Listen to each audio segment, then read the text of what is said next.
If you go down in the woods today, you're sure of a big surprise.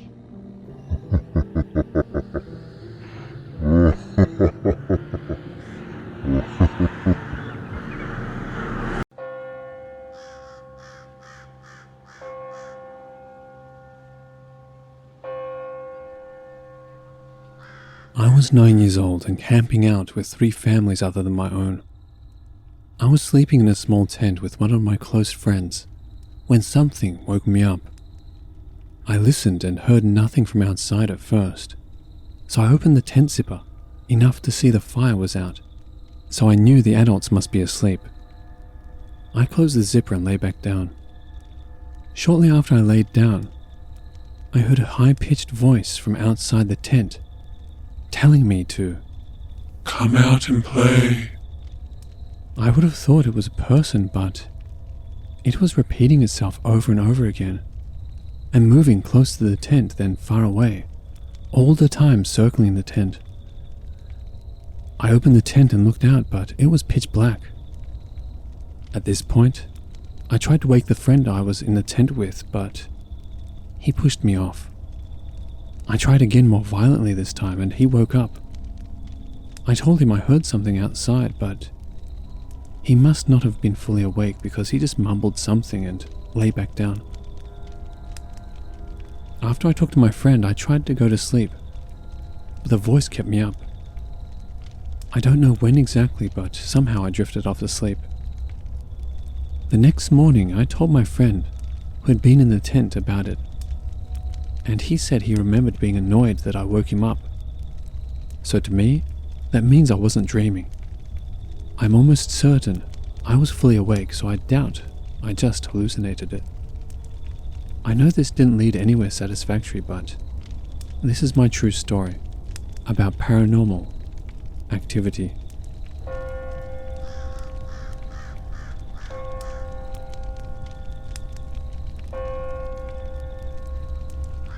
This happened when I was about 6 or 7 years old, but is something that I've never forgotten. My dad belonged to a karate group, and every year during the summer, members from the association would get together in the mountains at a camp, participate in different martial arts workshops, and have a good time. The property that this was held at was private property and owned by the person who had started the association. The camp would only last about 3 to 4 days before everyone went home. It was common for people to bring their spouses, kids, and pretty much the whole family. So my dad always took me with him, and we camped out in a tent. My mum stayed home. My dad would just let me run free during the day since everyone knew each other. I usually stayed fairly close by, playing in the woods or playing with other kids, and I often checked in with my dad throughout the day. While the property was several acres, it was also fenced in, and I was left with specific instructions to never go beyond the fence.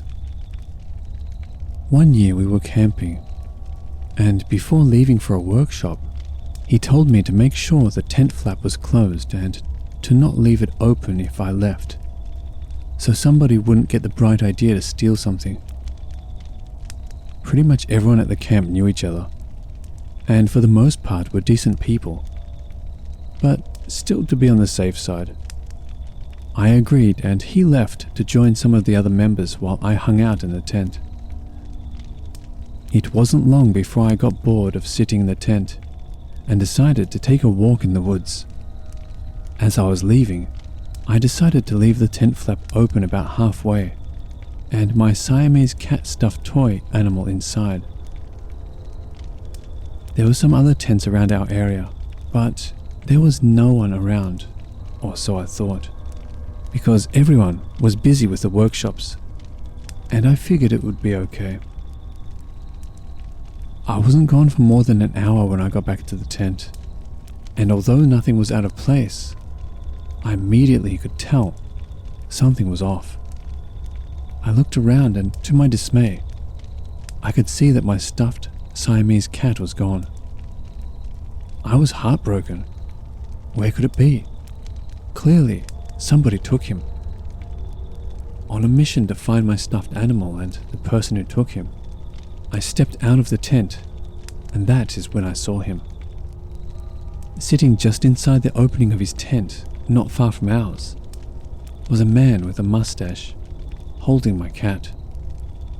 He sat there and waved at me. I stood there and stared at him, not knowing what to do. Like so many others, I was raised to be polite and to always be nice. Just be nice. So normally, I would have gone over to him to see what he wanted and get my cat back. This time, I had a sick feeling deep in my gut that if I did that, I would never see my family ever again. He beckoned me to come over to him and tilted my stuffed animal in his hands. I had an internal struggle going on inside of me at that moment. Should I go tell someone that this man stole my stuffed animal? I was afraid that I would get yelled at if I did. I also knew that I couldn't let this man take my stuffed animal from me. Finally, I gathered up the courage and ran full tilt towards the man, grabbed the stuffed animal from his hands and ran past him with a fury until I found a trusted adult. I never told my dad or anyone at the camp about what happened. It wasn't until recently that I mentioned to my dad for the first time what happened that day. And concerned, he asked why I never said anything. He also said that the description of the man with the mustache didn't match the description of anyone he knew within the association. He told me that I should have told him or somebody else, and that what would have happened is that about 20 angry martial arts experts would have kicked the guy's ass. To this day, I still have my Siamese stuffed animal, and both of my kids have also played with him at some point.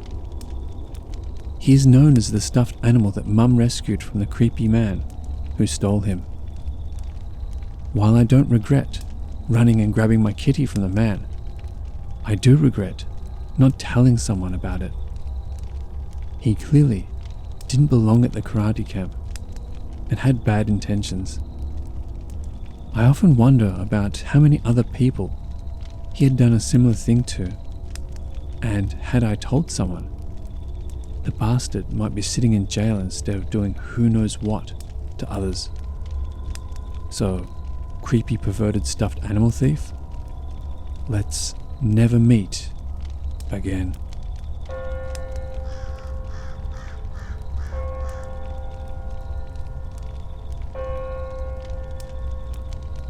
So about 3 years ago, I went camping with my girlfriend, now ex, as she had always expressed interest but had never been.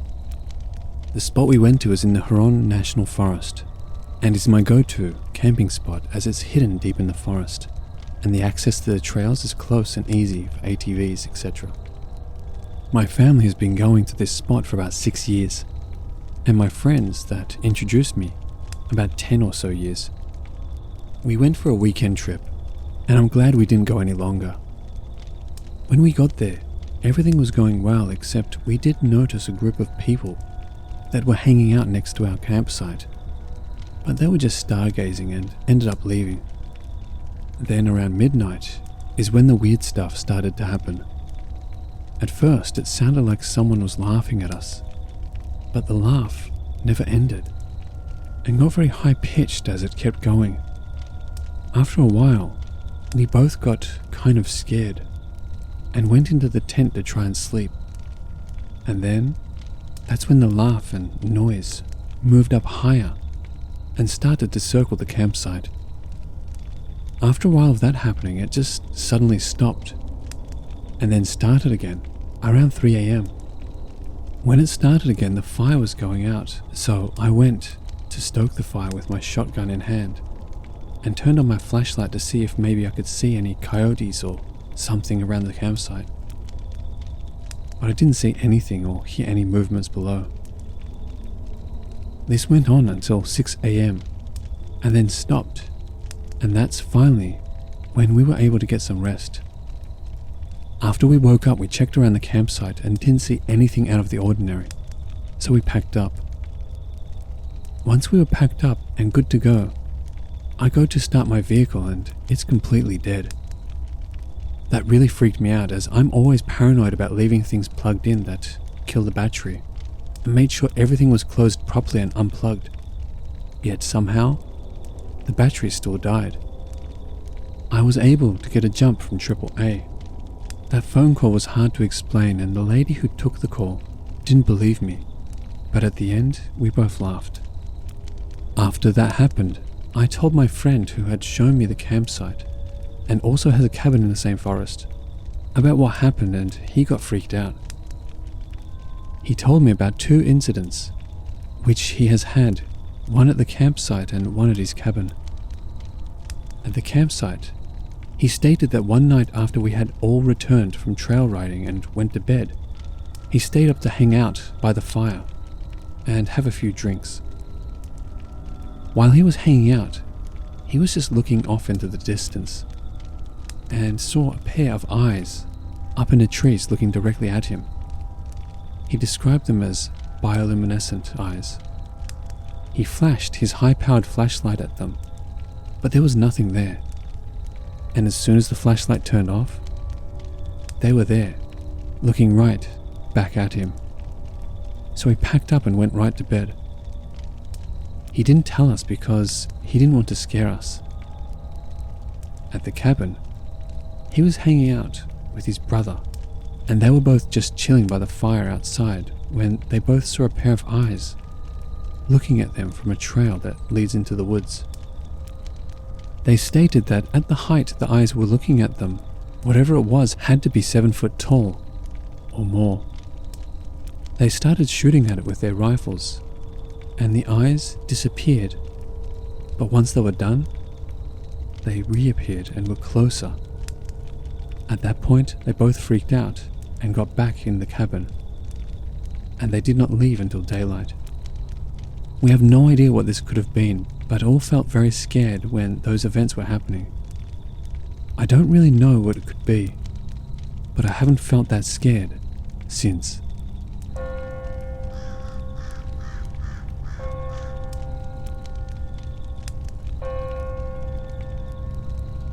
This happened to me a while back when I decided to go on another camping trip alone.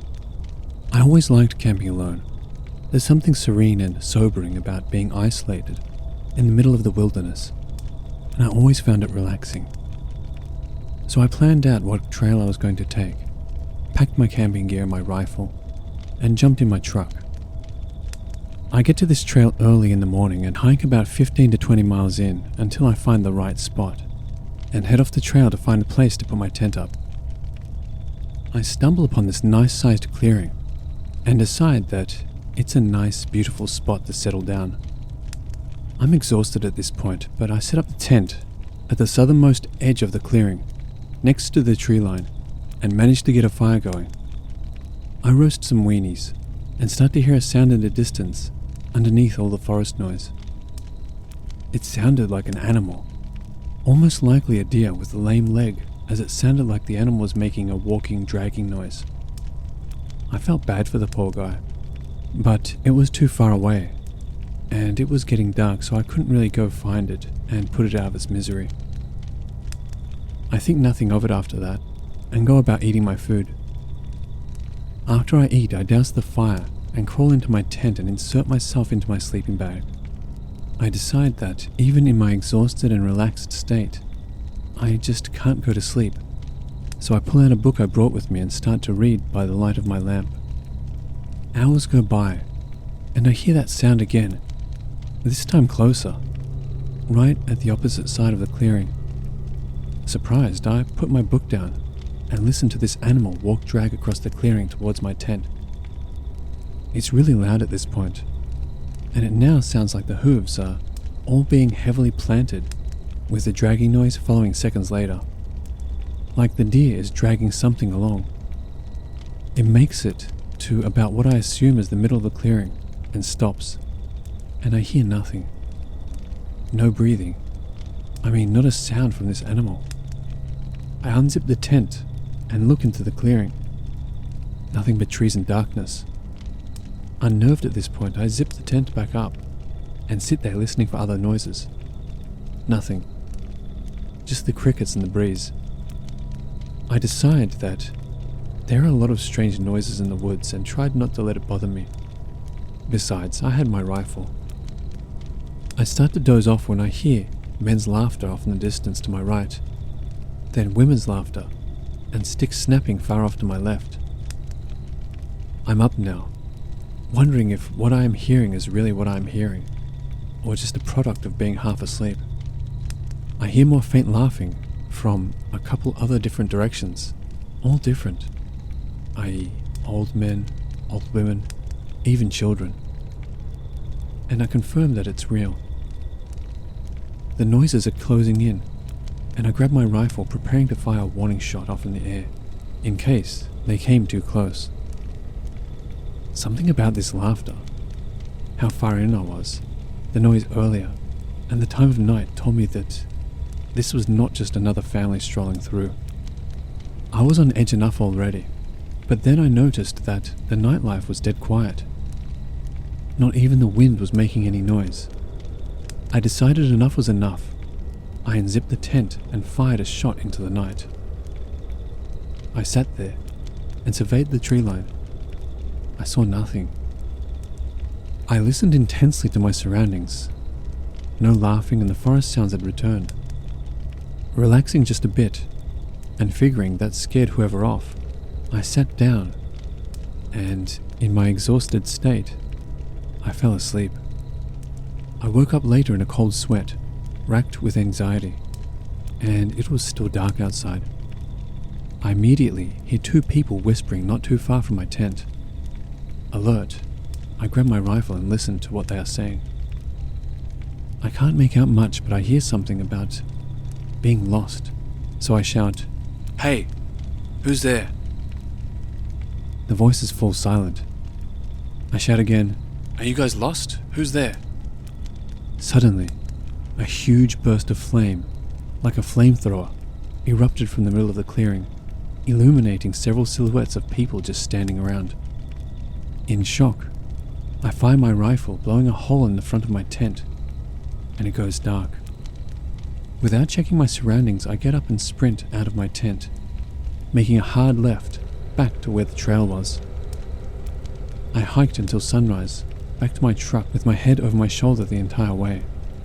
Never heard anyone follow me, never saw anyone or anything the whole way, but couldn't shake the feeling I was being watched. After that, my enjoyment of camping alone left me, like I left all my gear in the woods that night.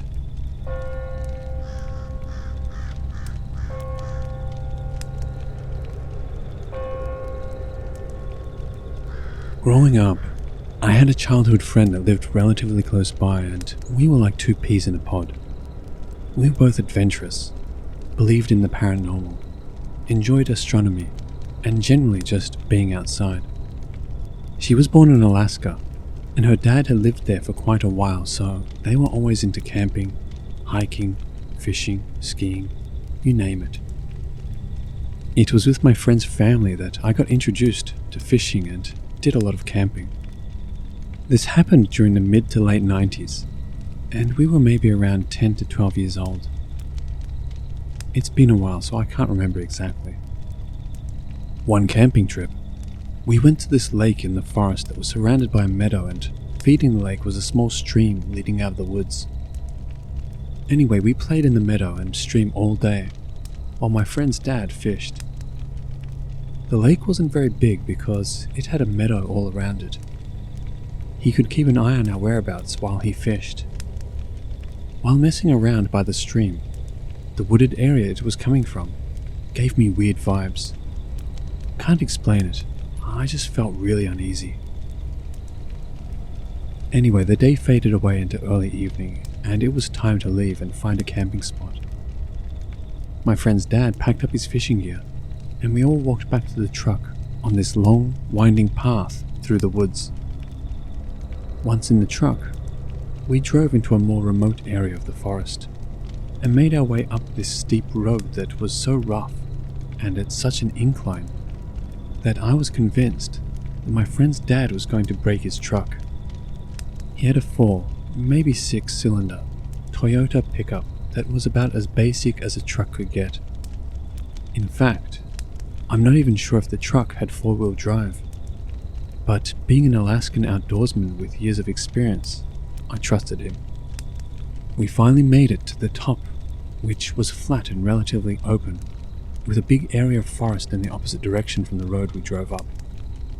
We pitched our tents, got everything set up, and my friend and I decided to go explore the area. We were maybe 50 yards from the tent when we heard a big crack as a tree branch snapped in the woods behind us. We got quiet and looked in that direction, but did not see anything. Thinking it was just a deer, we brushed it off. As we were walking, we heard it again and whispered to one another about what it could be, but kept going. It stopped briefly, and when we were about 200 yards from our camp, we sat on a boulder, looking down the steep wooded hill overlooking the dirt road from where we had come from. Suddenly, we heard another cracking branch from behind. Whatever it was seemed to be following us. Our imaginations going wild, we came up with everything, from a serial killer stalking us in the woods, to deer, to Bigfoot. When we got back to the campsite, we told her dad what we had heard and how it seemed to be paralleling us. He kind of played it off as a black bear and secured all the food. Later on, my friend confided in me that her dad had gotten out his pistol and would be sleeping with it that night. My friend and I were sharing one tent, and he was in his own tent not far from us, so we figured everything would be okay. I awoke sometime in the middle of the night to hearing something or someone walking outside. As I lay still listening, I could hear it quietly circling the tent. It sounded like it was walking on 2 legs because it had a distinct rhythm in how it walked. Whatever it was sounded big as I could hear its weight as it put each foot down and walked. I could even hear relatively quiet but deep, heavy breathing at times. As I lay there listening, I could hear it wandering to the other parts of the campsite and then back to our tent, almost as if it was walking in a big, repetitive loop. This went on for who knows how long. It felt like an eternity. Terrified and unable to wake my friend, I lay there and listened until eventually I fell asleep. The next morning I told my friend and her dad about it, but I don't know if they believed me or not. Interestingly, absolutely nothing in the tent was disturbed in any way. The ground was not very soft, and in some places was covered in grass, so there were no footprints either. This is something that I've never been able to explain, and to this day lingers in the back of my mind when camping. I always wonder what it was that walked around our tent all night.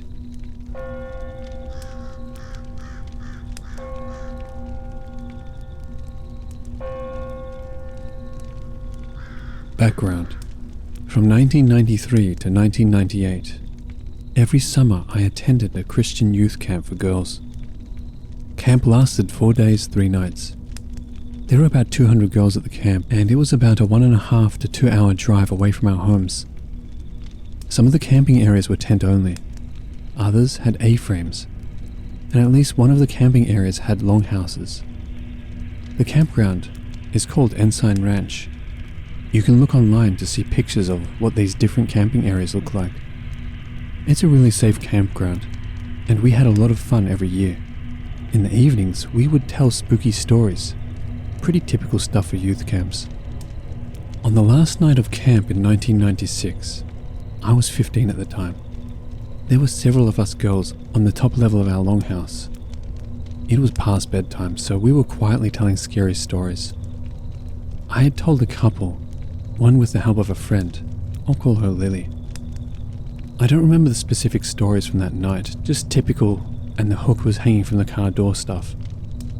After a couple of hours of spooky stories, Someone else was talking and I was getting really tired and could hardly keep my eyes open. Then some of the girls asked me to tell one more story. So I start telling a story, making it up as I go. Just typical, on a dark night, in the woods, not far from here, type of beginning. Next thing I know, I wake up, lying flat on my back. As I'm waking, I realize I'm still talking. But once I become aware of my own talking, I couldn't remember what I was saying, or trying to say. I was fully awake then. I finished by lamely saying something like, "They all died, the end." I looked around me at the girls, who were all staring wide-eyed at me. A couple of the girls were quietly crying, mouths open in horror with tears streaming down their faces. My friend Lily whispered, "That was the creepiest thing I've ever heard." The girls that weren't crying nodded in agreement. I said I was tired and we should all go to bed, as all of the other girls moved away to their sleeping bags. I asked Lily and another girl, I'll call her Sarah, what I had said. I admitted to them that I had fallen asleep and couldn't remember anything. Lily and Sarah exchanged glances, and Lily paused before saying, "That just makes it worse." Sarah nodded in agreement and said she didn't want to retell it because it was that creepy. Now at this point, if it had been just Lily and one or two of the other girls that were in that group, I would have thought they had realized I was asleep and were just messing with me. But Sarah was, and still is, a very serious person who doesn't have much of a sense of humor, doesn't like pranks, even innocent ones, and is honest almost to a fault. So I went to sleep feeling unnerved but exhausted. A few hours later, I was being shaken awake by one of the adult camp leaders. She told me to gather my things and follow her. I sleepily and awkwardly carried my stuff down the ladder and followed her outside. 2 other camp leaders were standing next to a tent. They told me to put my items inside and then come talk to them. Inside the tent were 2 of the younger girls, 12 or 13, that had been listening to the scary stories, and who had been crying when I woke up. They wouldn't look at me, just laid there, sobbing. When I went back outside to talk to the leaders, they said Lily had showed up at their tent with the 2 sobbing girls. The girls were crying and kept saying that they wanted their parents to come get them. Lily explained about the scary stories and about mine being the one that made them cry. The leaders asked me what I had said. I admitted I had fallen asleep and honestly didn't know. The leaders said Lily refused to tell them what I said, and the 2 girls just sobbed harder the more they tried to talk to them. They explained to the girls that they weren't going to call and wake their parents at 3 a.m. and have them drive over an hour just because of spooky stories. Plus, we were all going home the next day. As a punishment for scaring the girls, the leaders made me sleep in the tent with them while the leaders went to sleep in the longhouse. The girls cried for a bit, and then we all fell asleep. They were both gone from the tent when I awoke in the morning. To this day, I have no idea what creepy story I told. No one that was there has ever been willing to tell me any of the details. Several years afterward, Lily told me that she would randomly have nightmares because of it. The only details I ever had answered were, my voice sounded the same as usual. My eyes remained closed for the majority of the story, which creeped them out more. And the story was coherent and made sense up until the end, when I lamely finished speaking. Again, if it had only been Lily and a few of the other less serious girls, I would know they were just screwing with me. But Sarah and most of the other girls that were there, including the one that cried most of the night, ever being part of a prank on me, just doesn't seem probable.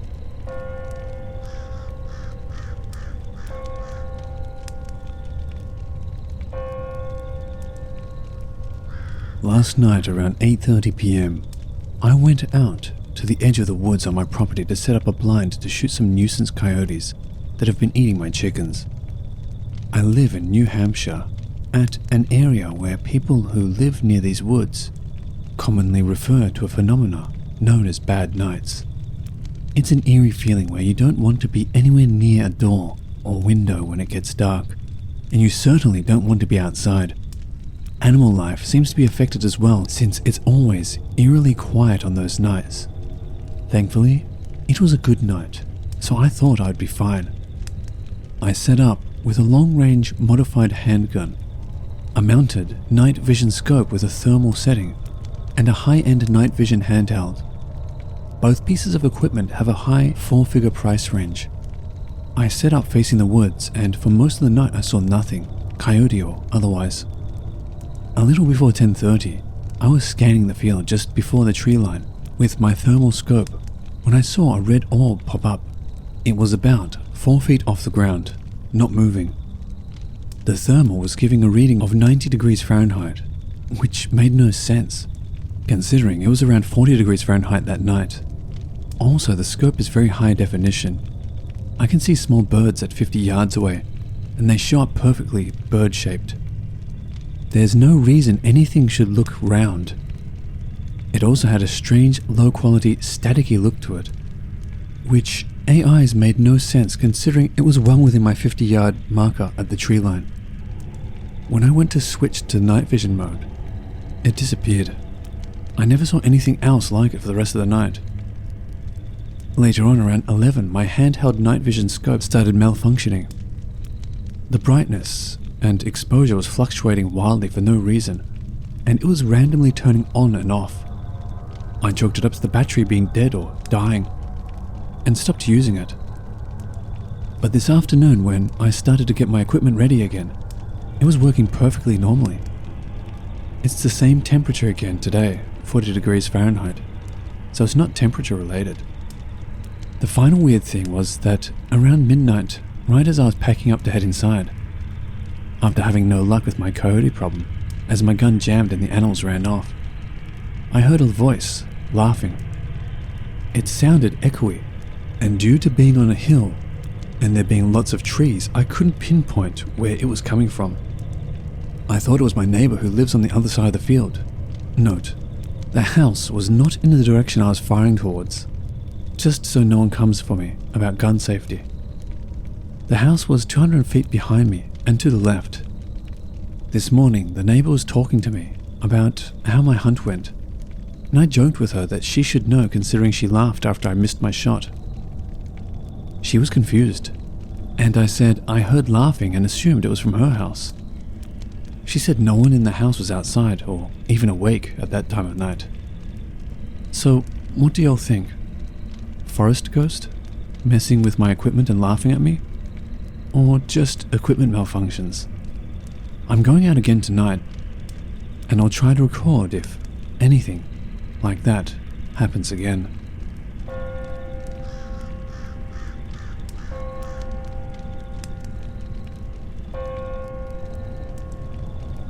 Yesterday, I, 25 female, decided to go for a quick solo hike, 40 minutes to the peak, in rural New Hampshire, to pick blueberries at the top. I've done this hike by myself several times before, 30 plus times actually, and have only felt unsafe one other time when I encountered some coyotes. This time was different. Yesterday was a foggy, misty day, which I thought would be a great day to hike since it wasn't hot. I pulled into the parking lot around 3 p.m. and nobody else was there. I started off my hike by listening to music on my phone. The trail was a bit muddy, but all was well. About halfway up, the trees became shrouded with mist, which is normal when elevation is increasing. The second half of the way up, I felt uneasy but ignored it and continued listening to my music. I reached the peak.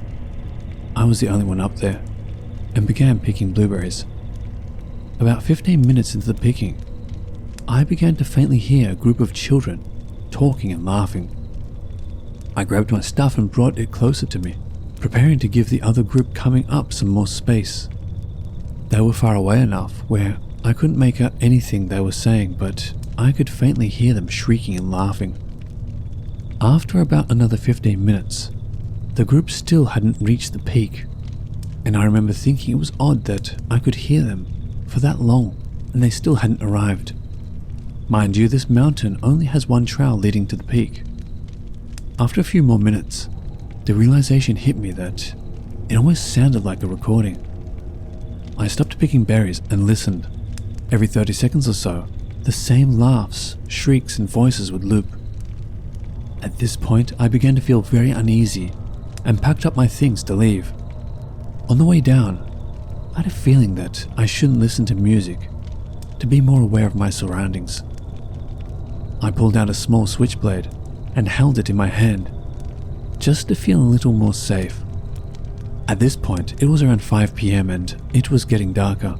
Mist was still shrouding the top of the mountain and visibility wasn't great. I was half expecting to pass a group of kids, but never did. In fact, it was chillingly silent. The laughing and shrieking had completely disappeared. I felt extremely unsettled and like something off the trails was watching me, and began to see bizarre, unexplainable things deep into the sides of the trail. Dark figures, strange faces, etc. The thing that has been etched into my mind and inspired me to share this story was maybe 50 to 75 feet off the trail to my right. I can only describe it as 4 perfect cylinders, round, smooth, brown, that resembled legs, going far enough up into the saplings that I couldn't see a body attached to them. Whatever it was appeared to be facing me, and must have been at least 10 to 12 feet tall. I only got a glimpse of it, and by the time it registered to me that I was looking at something strange, it was gone. I picked up my pace and kept my eyes on the ground below my feet. 20 minutes to go.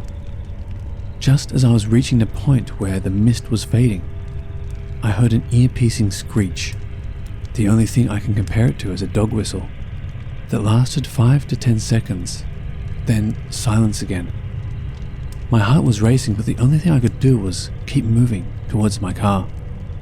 Once I got below the mist line, the uneasy feeling let up a bit, and didn't experience anything else after the screech.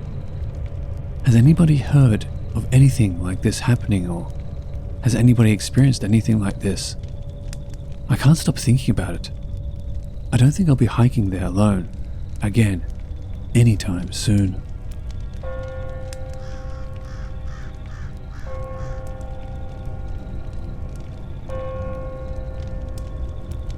In the summer of 2013, I was hiking the Camino de Santiago in northern Spain, and I saw something I will never forget. I don't know how much of it was real because I was cold, hungry, thirsty, exhausted and sick when I saw it. But good Lord, it scared me. I was on the Camino Primitivo, the oldest section of the Camino. It's also the least well-traveled. I'd go there days without seeing anyone else on the road. There is a stretch about 20 kilometers through the mountains called Los Hospitales, because there are some ruins of medieval hospitals along the path in the heights. It's supposed to be the best view on the whole 200 kilometers of Primitivo, so I really wanted to see it. It's a long story, but I'll try to leave out the less important bits. I didn't mean to be in such a bad shape that day. There's a small shelter a few clicks before the mountains, so I planned to stop there the night before and then continue. As I neared the shelter, someone had scrawled a message on the wall, warning not to stay there because the hospitalero, as the guys who take care of the places are called, is a thief.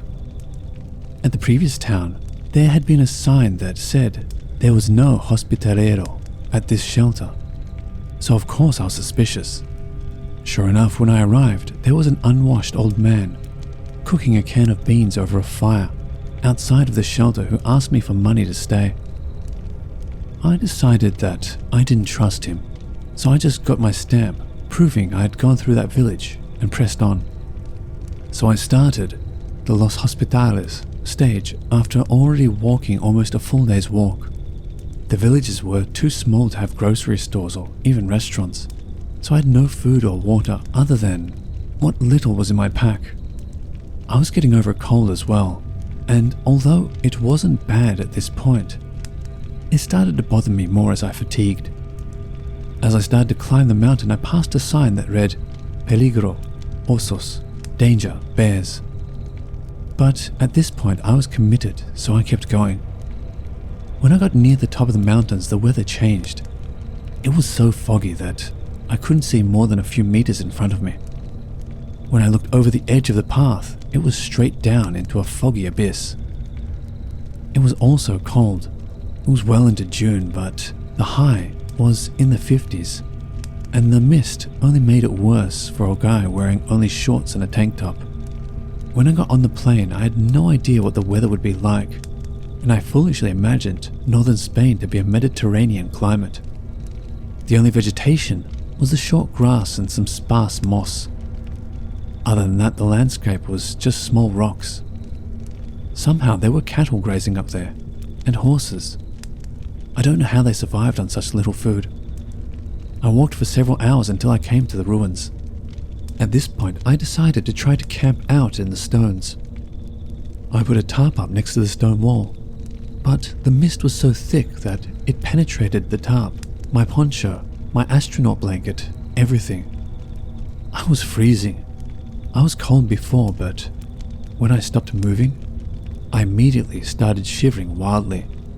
I decided that despite my fatigue, I'd continue. Hell, if I didn't, I was going to freeze to death up there. The path alternated between the top of the ridge and the side of the mountain.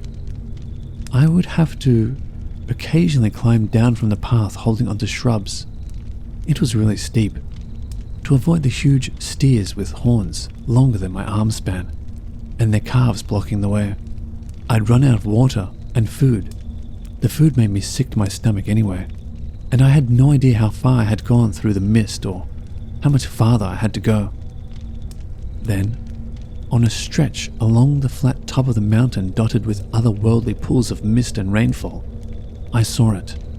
A herd of horses came galloping past me without warning. And when I turned around, there was the biggest steer I'd ever seen.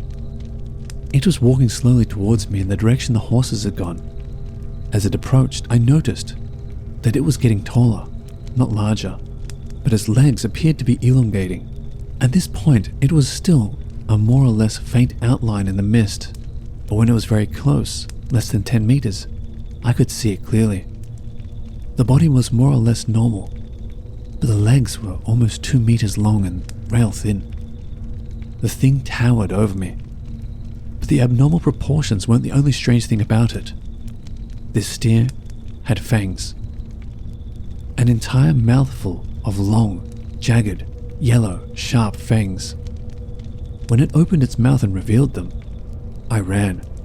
I don't know how far it was, but I didn't stop until I reached a highway at the far end of the mountain and heard the humming of a telephone line at last. I saw some other creepy stuff that day as I made my way to the next habitable place, most notably a ruined town with a population of one old Asturian man and his huge dog. But after the demon steer, nothing bothered me too much.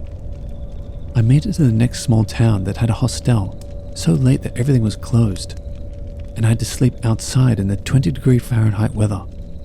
I really want to blame what I saw on my questionable physical and mental state at the time. I walked 48 kilometers that day, according to the guidebook, about 13 hours in all. But I can't forget what some of the older locals had told me about avoiding the areas around dolmens, prehistoric burial stones in the mountains. As far as I know, there isn't a dolmen in Los Hospitales, but the people living there have legends of strange remnants from the area's Celtic past living on in the mountains. And I saw something that makes me wonder if they aren't just legends.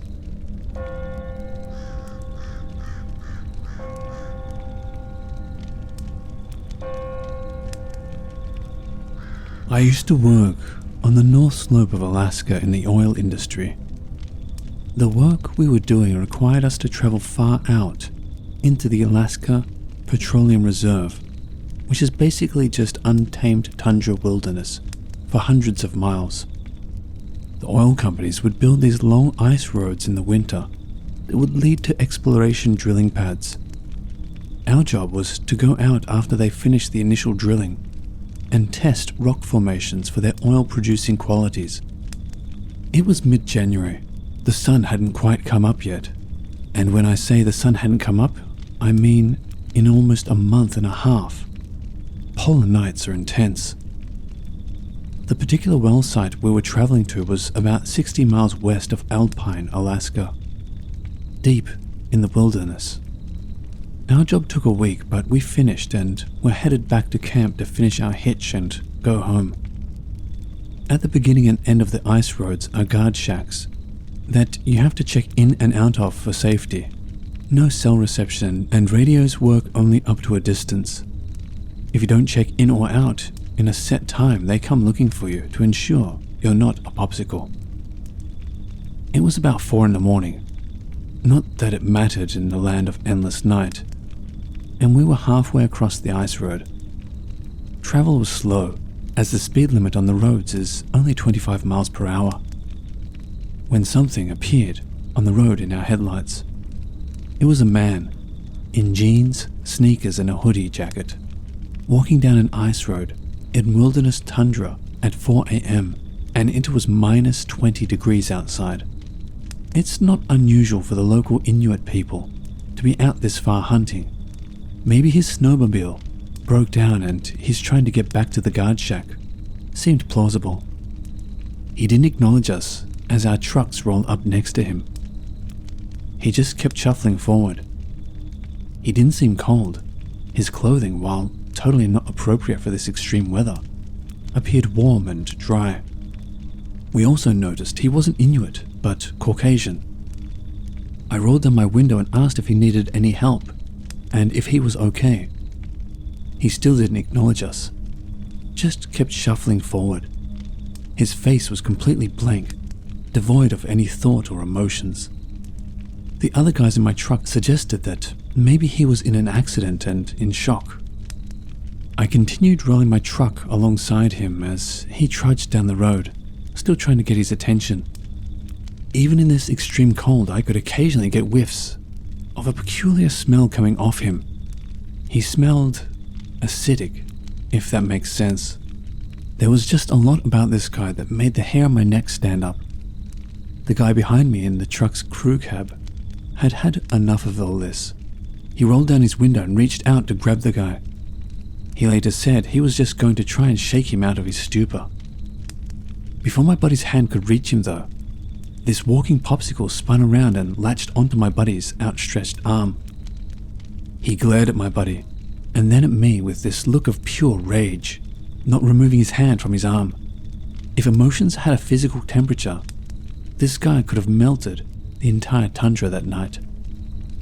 My buddy groaned in pain as he tried to get his arm free from Mr. Popsicle. At that moment, this guy starts screaming in our faces. There was so much hate and rage and anger in that scream. It was absolutely terrifying. I slammed on the gas and spun out on the ice for a second before the wheels caught and launched us forward. Popsicle Dude still had a hold on my buddy's arm and was trying to pull him out of the truck. He was running alongside the truck while the other guys in the cab held onto my buddy to keep him inside. After several moments, it could have only been a few seconds at most, my buddy tore free from this guy and we hauled ass to the guard shack, another 30 miles down the road. We checked in with the guards and reported what we had just seen. The guard was looking at us like we were pulling a prank, but policy said they had to check it out regardless. My buddy's arm was sore, and when he pulled back his sleeve, there were noticeable bruises in the shape of a hand around his arm. We filed a report with the guard, and we're told to head back to our camp. None of us really wanted to talk about what happened, and it was a quiet drive the rest of the way. We flew home the next day. The next time we saw the guard at the shack, we asked him if they ever saw Mr. Popsicle on his patrols. He told us they searched up and down that ice road for a solid 12-hour shift and saw nothing, not even tracks in the snow leading off the road. He told us it was a good prank and that he'd get us back for making him waste a shift driving around. But it wasn't a prank. Who would make up a story like that?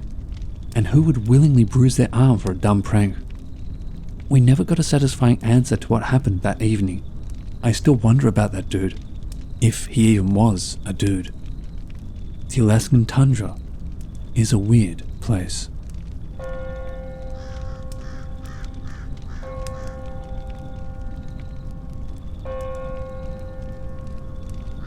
This is a personal story that happened to me a few years ago when I was 26. I've been too scared to talk about it until now, out of fear of being made fun of. So, here is my story.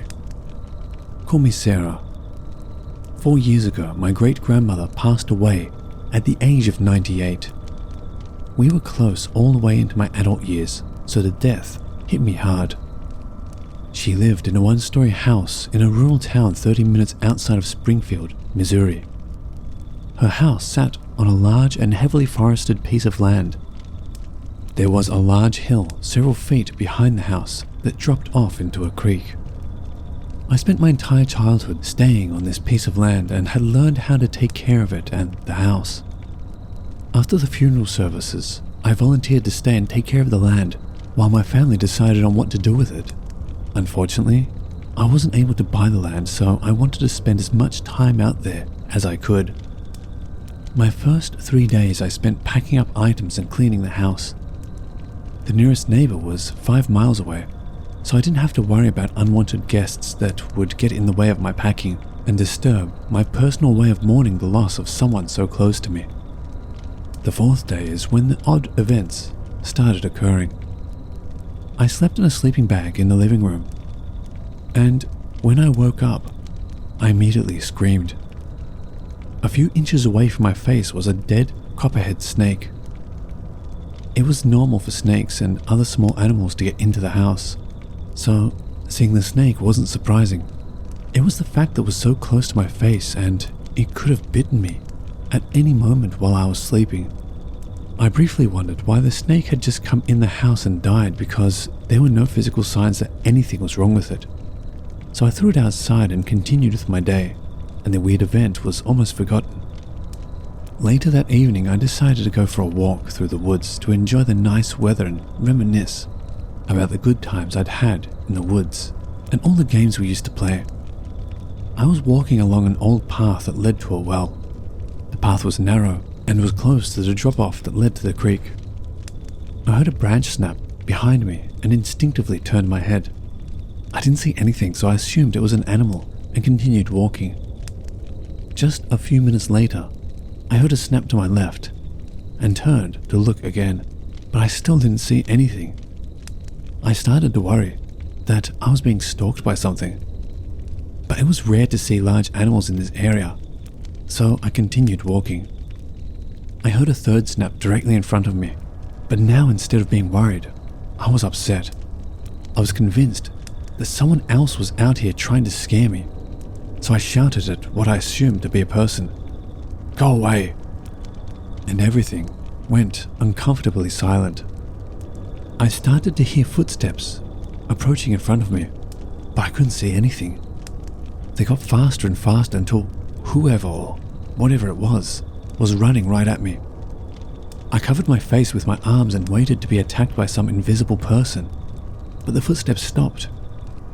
I slowly lowered my arms, but instead of seeing a person, a bobcat, or even a bear, I saw a gigantic spider in the middle of a web I hadn't noticed before. If I would have taken one more step, I would have ended up being bitten. I turned and ran as fast as I could through the overgrowth and back to the house. I was spooked, but I was out in the middle of the woods, and sometimes things like this happened. I knew this land and the house well, so I pushed through the night, and the next 2 days, nothing out of the ordinary happened. I started yard work my 2nd week staying at the house, and it wasn't bad. I'd actually found some old trinkets from my childhood that I'd buried under a tree. While I was picking up fallen branches from a storm that previous night, I noticed a clump of hair was caught in one of them. I remember its color being brown and black and considered the possibility of it being a rare encounter with a bear. But there were no tracks that I could see. I brushed it off again, but I was starting to think that maybe someone else was staying on the property, and that upset me. I decided to stay up late and see if I could catch the person in the act. Nothing happened until around 2 a.m. I remember everything so vividly because of how terrified I was. It started with branches crunching and the sound of the wheelbarrow I'd been using earlier falling over. I readied my flashlight and a small knife just in case whoever it was got violent. I heard them step onto the front porch and pull at the screen door, but they quickly abandoned it and instead started walking around the house. I could hear them scraping something sharp against the house, and I was furious. I stood up and shined my flashlight at the nearest window that I assumed the person was standing near, and shouted at them, "I have a weapon, get off this property now." Everything stopped, and I was positive that whoever it was had left, until I heard something slam against the window, so hard I was surprised it didn't break. My flashlight shined on the person, and at first I wasn't sure what I was looking at. It had long, dark hair, with eyes that were way too big for its face. Its skin was wrinkled and reminded me of a naked mole rat. It pressed its face against the glass and fogged it up with its breath. I heard it run around the house several times and bang on every wall, window, and the door every time it passed them. This went on for hours and I was too scared to move or do anything. I was completely alone, being tormented by some strange monster. Every now and then, I would get the courage to shine my flashlight and caught a glimpse of the thing. Each time I saw it, it looked more animal-like. All I could do was cry and wait for it to go away. Finally, just after sunrise, the running and banging stopped. But I didn't dare move until well after 9 a.m. It took all my courage to open the front door and see what damage had been done to the house and yard after the terrifying experience from the night before. But there was nothing. No footprints, no scratches against the house or broken or cracked windows. It was almost like I'd imagined the whole thing, but I knew what I saw and had experienced was real. Nothing else happened for the rest of my stay there, and by the end of the month my grandfather came to pick me up and take care of the belongings I'd packed away. I was still terrified by what had happened, but I had almost convinced myself that I'd imagined it until my grandfather spoke to me. He told me that he was happy that this land was being sold and how much he hated growing up here. When I asked him why, his answer seemed to validate my experience. Now, my grandfather is a serious, no-nonsense man. He was the type of person that stayed quiet, but when he did speak, you'd better listen because it was important. He was a hardened war veteran and devoted Christian, so things like paranormal and supernatural were just fairy tales to him. He made sure to tell his children and me and the rest of my siblings and cousins that. He told me how his mother, my great-grandmother, would always try to scare him and his sister with stories about the land being guarded by monsters. The story says that these monsters, hybrids is what we call them, were the children of falsely accused witches. The people living in the area back when this was going on claimed that the children were part witch and part animal and needed to be killed. So they were left in the forest to die. He said that when the witch children died, they came back as spirits and claimed the woods as their own, and any unwelcome visitors would be tortured until they were literally scared to death. Just how their falsely accused mothers had been scared when they had been killed. My grandfather said he didn't believe in much outside of his religion, but he believed that the hybrids were real, and that he had been tormented by one when he tried to go hunting in the woods for the first time and shot his first deer. He believed he had upset the hybrids by killing an innocent animal and never stepped foot on the land with a weapon, and they finally left him alone. Maybe it is a foolish thing to believe, but I believe that the story my grandfather told me is true, simply because we both had similar terrifying experiences. If I had had a camera, I would have tried to take a picture of the creature, or if I could draw, I would post a picture of the drawing. I remember every detail about what I saw, and will be burned into my memory forever. All of my childhood memories seem tainted now because of this experience, And now, I don't think I'm going to miss the land as much as I first thought. It didn't take long for the land and the house to be sold. The hybrids, or whatever is out there, can be somebody else's nightmare. One night was more than enough for me.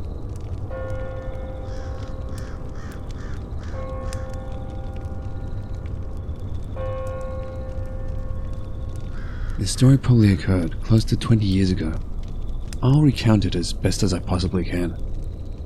My brother and I were camping at a little spot called Lolsworth Creek, just outside of our hometown of Charters Towers, which sits a couple of hours west of Townsville in North Queensland. The spot we were at was a well-kept secret at the time. A tiny little patch of paradise where the water from the creek flowed over some rocks and then opened up into a beautiful waterhole. A great spot for camping. Just up the road a ways was Echo Hole, which Australian listeners may know of. So the day went by mostly uneventful. We swam, we cooked, we drank, we ate. You know, the usual. As it was winter at the time, the sun started disappearing around 7, so we lit up the campfire and started to settle in for the night. About an hour later was when the weird things started happening. It started with the fire. Now, we were pretty experienced campers. We knew how to build a fire, obviously, and we knew how to build one to last the night, which is why we were surprised, dumbfounded, and more than a little scared when we walked away to grab some things out of the car and returned to find the fire had completely gone out. It was not a rainy day. The fire was nowhere near the water's edge. It was not humid in any way. The air was hot and dry, and the firewood we were using was dry as a bone.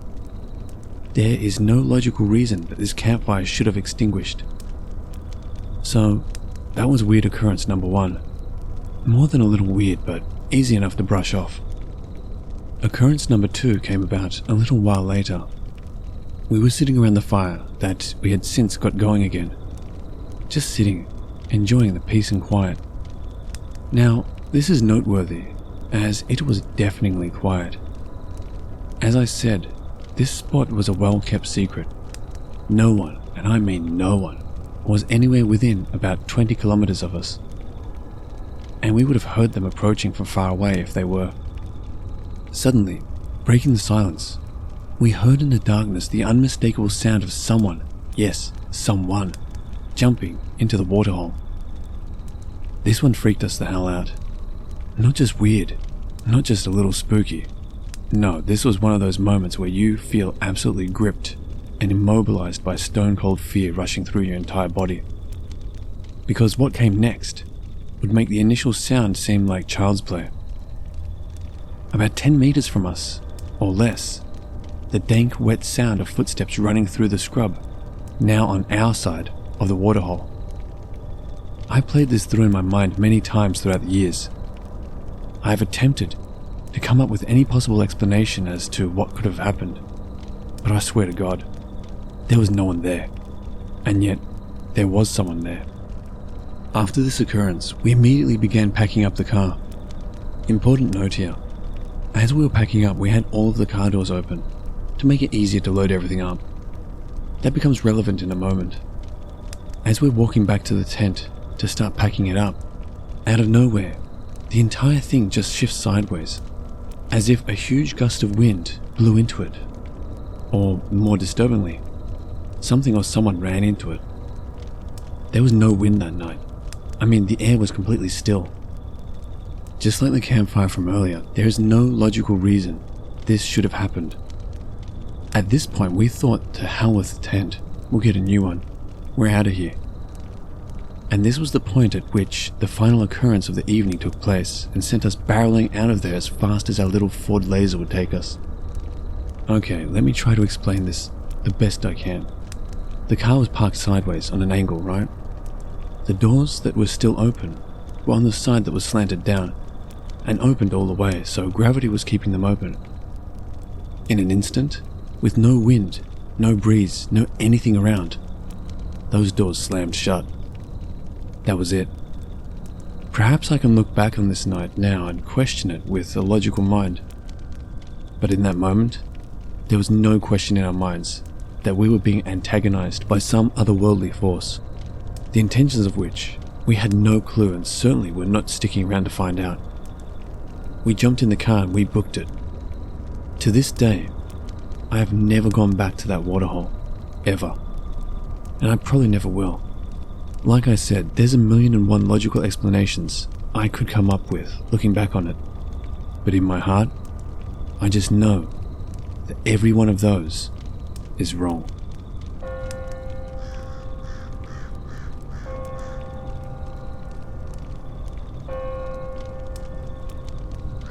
I'm telling this story in hopes that maybe someone might have an answer for me.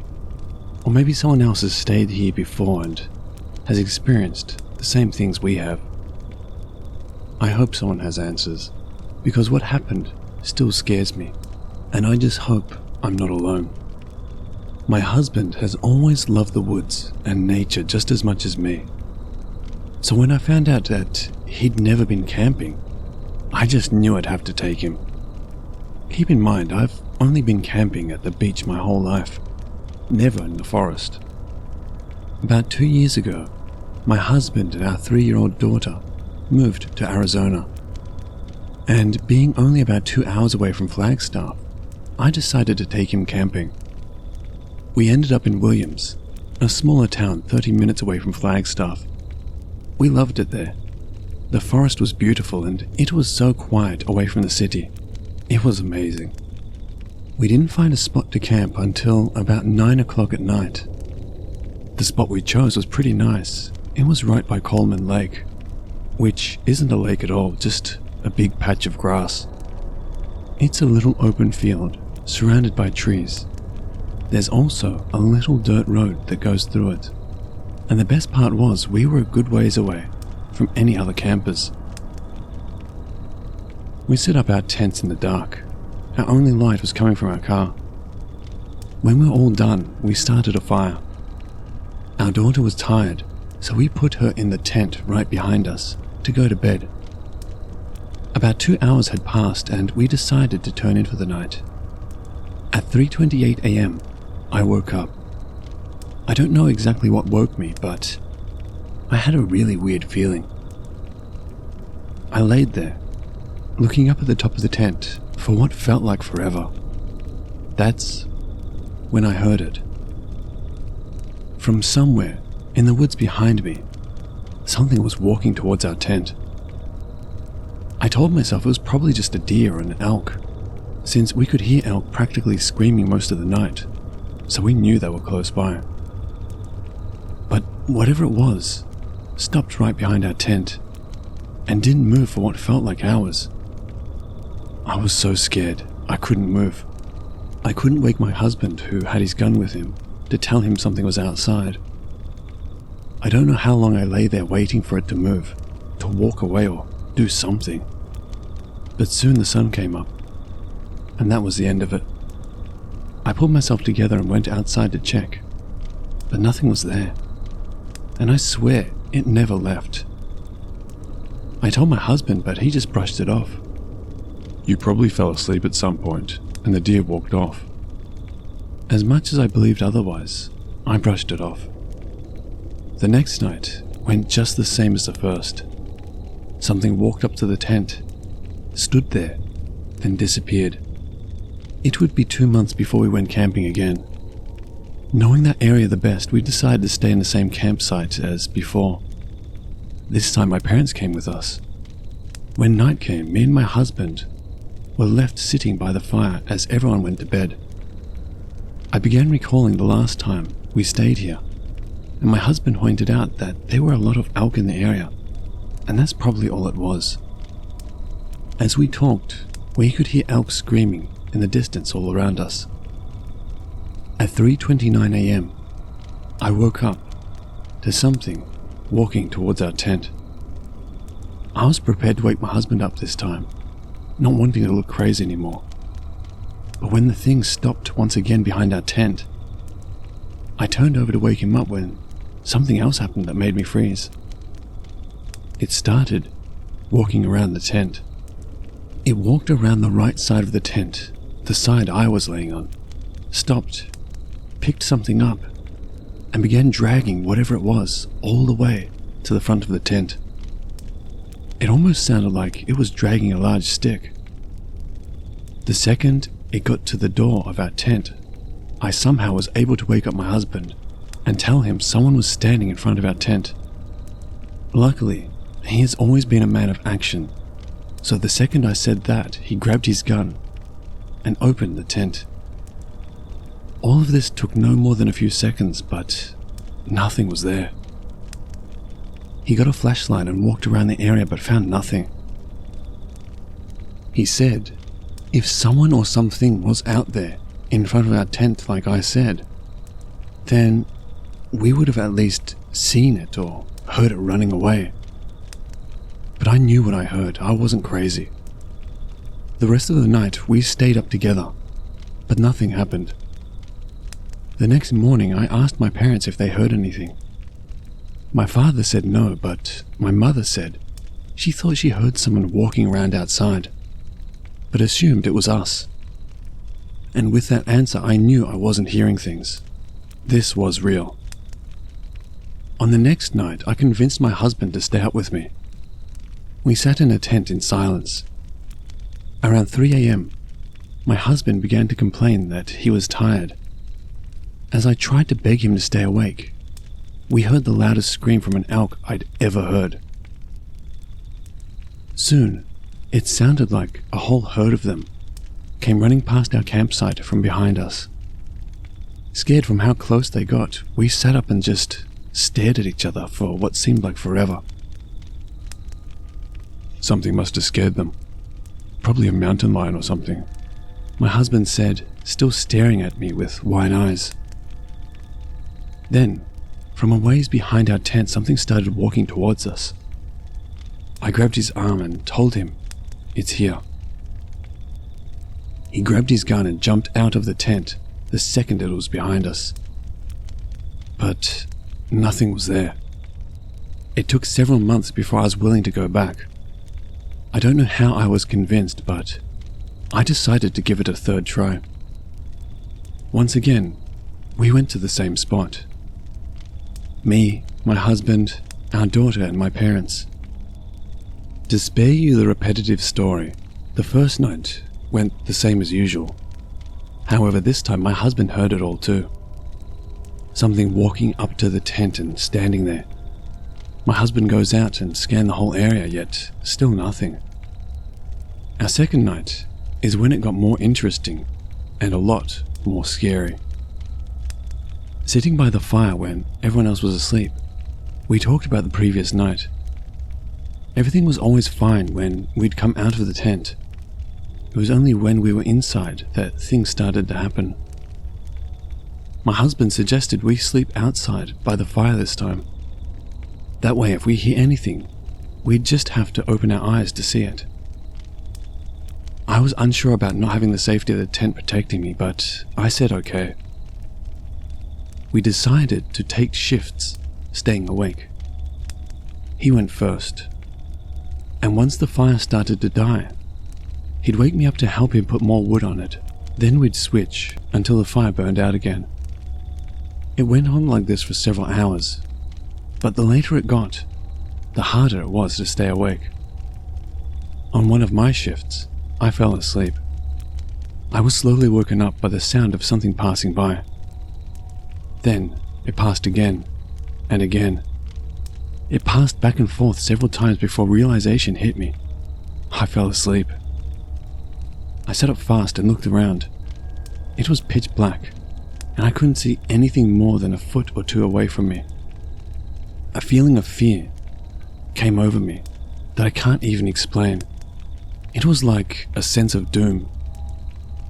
Something was out there. I just couldn't see it. I woke up my husband, and we quickly got the fire going again, and it was my turn to sleep. Eventually, I was woken up to the sound of my husband whispering to me, Hey, wake up, hey." I woke up, thinking he probably needs my help with the fire. But when I looked over, he was still sleeping, and the fire was out. I looked around, that same feeling of doom rushing over me. Not bothering to wake him up, I got the fire started again. as soon as the small area around us was full of light, the feeling went away. I stood up and walked to the edge of the firelight and looked out into the darkness. It was like the fire made a wall that separated us from whatever was out there, and it felt like whatever it was, it wasn't friendly. The next morning, as we packed to go home, we talked about what happened. Of course, no one believed us, but we knew something was out there. Later, my husband said he had heard something that night too. Something that sounded like me trying to wake him up, something calling him over. And when he woke up, I was asleep. And that was the last time we went camping there. And to be honest, I don't know if I'll ever go camping again. At least, not in the woods.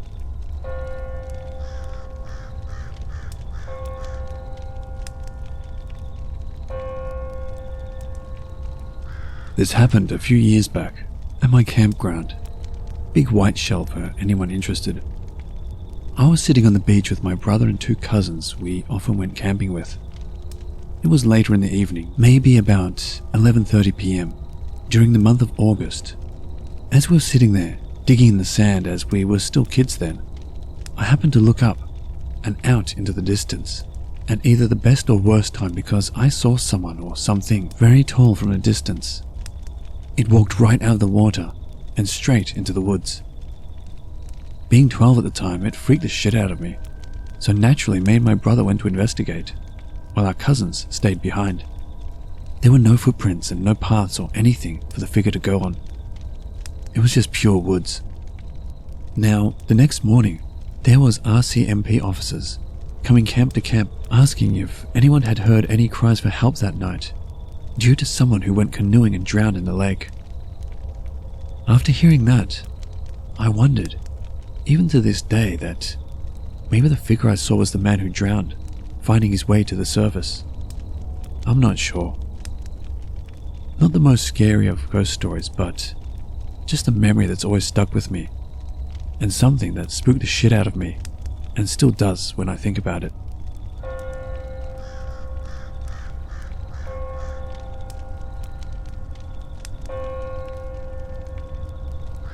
This happened in 2018, December, just before Christmas.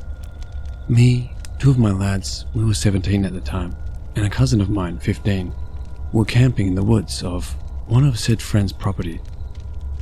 We were there for 5 days, pretty much did all by ourselves except for water. For that, we would hike back to the house to grab for the day, since it was pretty impractical to get water ourselves for 5 days. This region is relatively dry and no water filters, etc. We'd lied down pretty early, which felt rather primitive, literally when the sun set.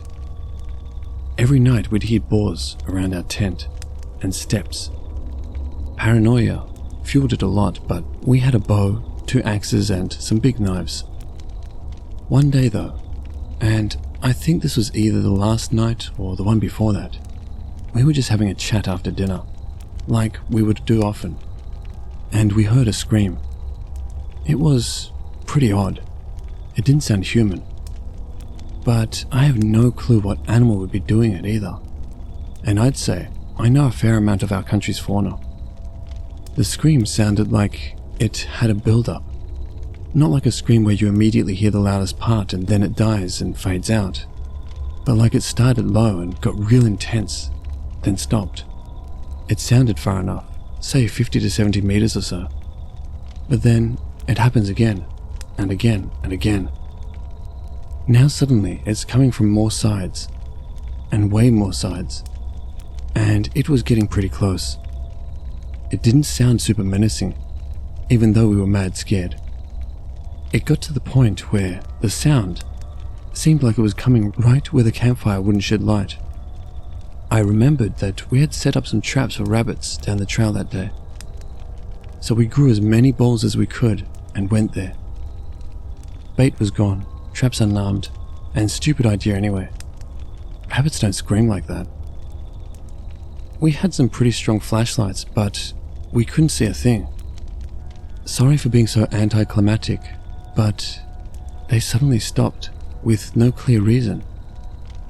In conclusion, this was one of the most terrifying experiences I've ever had, and every time someone asks me for a scary story, I share this one. I wish I could get some explanation on this. I've never heard any animal do this, much less communally. Also, my country is Portugal, doesn't have any cougars or anything, which is one of the things I could most approach it to. Maybe there's no explanation. I don't know. Just felt like it's worth sharing.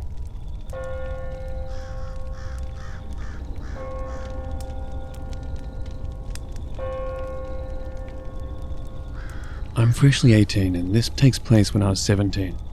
I was in a gardening class and we took this trip camping to Big Basin Redwood State Park. It was a 3-day trip, starting on Friday and was supposed to end Sunday in the afternoon. I was super excited and the ride there was lovely. It felt so surreal to go camping and I was happy because I truly do love nature. It felt so picturesque. Anyways, everything goes well the first few days, except on the final night. We were telling ghost stories and we went to bed. It was around 12 AM and I was half asleep, and I heard what sounded like children laughing and running around my tent. I brushed it off and went back to bed. After a while, my tent buddy shook me awake and said that he overheard people saying they were going to kill everyone at camp, and when he looked out his tent window, he saw them dead. This caused us to run out of our tents barefoot, and me without my glasses. I tripped and hit my head, causing my vision to split into 4. I saw him run across this bridge we were by and hit his shoulder on this sign. When I started walking towards the bridge, I blinked for a second, and suddenly, I was in a completely different area. It was close to the bridge, but it was what I showed him earlier for his photography. It wasn't a part of the trail, but close to the road. I still was worried, cause I had heard footsteps, so I was planning to go towards the river, under the bridge where he was taking photos. Yet, I felt it wasn't right, and I'm glad I didn't. I hid under a log nearby and was terrified. I saw flashlights going across the bridge as if they were looking for me, and even heard my friends calling my name. That's why, from the darkness, I started to hear this unreal growling. I haven't ever heard an animal growl like this, and I still can't get it out of my head. It was so deep, you'd think it had come from an animal the size of a truck. It was from the area I was planning to go towards originally by the river. I eventually stumbled out from the log and went to the road and saw my teacher. He calmed me down, and we went back to camp. Much to my shock, my friends and everyone at camp was still sleeping, and he hadn't even used a flashlight nor went down the bridge. Yet, we had to start a search party for my tent buddy. He was found at 6 or 7 AM, a couple of miles from us. It still bugs me though, as I saw him run down the bridge, yet my teacher said he ran down opposite from me, down the road towards another area with more bridges and trails. My teacher had been up and was relaxing by the fire when he saw us leave our tent. The thing is, he doesn't remember much of anything really, but he also heard the growling and was hiding from the voices and the growling. The creepiest thing is that I noticed my tent had moved. We did the tent thing where we use those plastic nail things to stick it deep into the ground, and those were still in there deep. In fact, they were covered over, and I even couldn't find one when packing. Our tent was not ripped and had moved 10 feet closer to the woods. I had noticed this too when I ran out because I was shocked we were so close to the woods. The tent had no rips or signs of damage. There was also no drag marks on the ground, and where the picks held the tent, there was no strain or rips either. It's almost as if the tent magically levitated closest. Anyways, that kind of turned me off from camping again, but I still love and adore nature.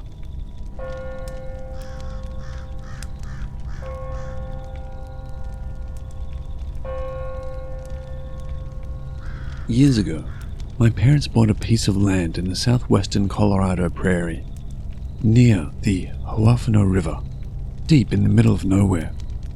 I've lost count of all the camping trips we had in my dad's expansive canvas tent atop what we would later dub as Cyclone Hill, on account of the furious winds we've experienced camping atop the hill. Some gusts, powerful enough to rock our F-150 back and forth. Immediately upon exiting the car, you feel the land. Call them spirits or psychic remnants or just the knowledge of so many eras past, leaving an indelible mark. The feeling of being watched is instant and lasting. Below Cyclone Hill is a spiraling labyrinth of arroyos, dug out from flash floods over time. What's cool is that the deepest arroyos connect and lead a trail down south to where the road curves around the land and heads west, if you know which arroyos to follow. Usually this road is washed out completely, and instead of hard dirt road, there's about a foot or two of quick mud. As a kid growing into a teenager and then adult, I've learned how to track animals that use the arroyo trails at night. Mostly these are just coyotes which yip and sing throughout the night. Eerie at first maybe, but I've always found it kind of cute listening to them make their way throughout the arroyo labyrinth, yipping and howling and singing all the way. There are jackrabbits that are almost too fast to see, lizards that live in the woodpile, and about 1 billion different bugs. There's beautiful families of hawks living in select areas. For years, a great white owl lived in an old, dried offshoot of the river, near cliff walls that rise on either side of the Huafano, the further east you walked. And occasionally you would hear this owl screech, and it was the most hauntingly beautiful thing you might ever hear. The only neighbors we have are tarantulas about the size of a frying pan. They like to say hi to you in the morning by climbing up on the walls of the tent. They're very friendly. So now that I've established this area to you, and hopefully demonstrated that I know this land like the back of my hand, let me explain, or try to explain, what happened to my dad and I one random day camping at our land. We always wake up early to watch the sunrise, which is always worth it. It was summer, and the temperature at midday climbed into the hundreds, so you relished the cool, sweet, dewy mornings. While drinking coffee, my dad off sitting at our table lashed to the tent so the wind didn't take it to Kansas, I walked around to the west side of our 12x12 canvas tent, where we keep a sizable woodpile for our camping stove. As I turned the corner to walk along and inspect our woodpile, I noticed something odd, and when I looked down I saw a footprint. The prairie dirt was displaced with a perfect shoe print. It was a simple shoe pattern, and very oval, like bulky skate shoes, except with a more rounded sole. The shoe itself was maybe a size 5. Tiny, especially compared to my size 12 boot. I knelt down to look at it, and that's when I realized there were more, both in front and behind me. Behind the tent, about 35 to 40 yards, is the road you come in on, that curves westward after sloping down about a mile south. The footprints came from that direction. At this point, in a sort of half crouch, completely forgetting the coffee in my hand, I followed the tracks all the way to the road. They were almost perfect indents every time, and what made me very puzzled is how long the stride was. Imagine your normal step, and how long of a stride that takes up. Now take into account height and possible leg length. Now, this is possible, I guess, but isn't it odd to imagine someone with very tiny feet goose-stepping along in the prairie, making strides you'd see someone making who was well over 6 feet? I certainly thought it was strange, as I tried to match the stride and couldn't, even though I'm over 6 feet. Plus, with this strange stride, I could rule out my mother and sister who A, weren't there, and B, had short legs. Nobody else came here. There are no houses or people, and our land is clearly marked and fenced about as well as you can fence that land. At the road, the tracks stopped. I don't mean I lost them down the road. I mean they stopped. There was the road and then two perfect prints side by side, as if someone had set their shoes down, nothing before that. The idea that someone could drive up to our camp, get out, and walk past our tent is creepy, but I find it very hard to believe. If you've never been to the prairie, you might have gotten the idea from my mentioning of the wild and animals that the nights out here are loud as they are in the mountains or foothill campgrounds, with lots of bug and animal noises. You would be wrong. Yes, you can hear the coyotes, but they aren't nearly loud enough to penetrate the quiet of the night. It's so quiet that the slightest of sounds would wake up any moderate to heavy sleeper, and both my dad and I are light sleepers. The tracks I found by the tent and the woodpile literally passed my dad's head on the other side of the canvas tent. Whatever made them could have touched him, they were so close. With the way they were walking too, I find it very hard to believe we wouldn't hear that, considering we've woken up many times to critters coming to check out our tent. Is it possible I misread the tracks? Sure, but bear in mind I've been doing it my whole life and have tracked animals back to their dens before. It's much easier in the prairie compared to the mountains or grassland because the ground is dirt, and displaced dirt looks different than non-displaced dirt. A shoe print is a shoe print, and the distance between them was good enough to make me believe this person was goose-stepping, or just very tall with very long legs and very tiny feet. All that is just odd. So where do the tracks go? By now I've informed my dad and showed him everything I've found up until that point, including freaking him out some by pointing out how close the tracks were to him, separated by just a sheet of canvas. We geared up and followed the tracks out past the tent and down. The tracks descended the hill, never breaking a long stride, which is not only hard as hell to do, but dangerous, as the entire prairie dirt could easily slide on you and send you down the hill face first. I know this from experience. Once down the hill, the tracks descend into the arroyos, and to our shock perfectly follow the arroyo trail. We tracked these footprints with true trepidation, growing more and more perplexed as the tracks crazily walked up and down the arroyo walls at such extreme angles that whatever made them had to be walking almost sideways at some points. When we reached the road and the washout, we found the tracks stopped once again, just as they had appeared at the top of the slope. Only now would we be able to tell if a car passed through here and picked up Mr. or Mrs. footprints.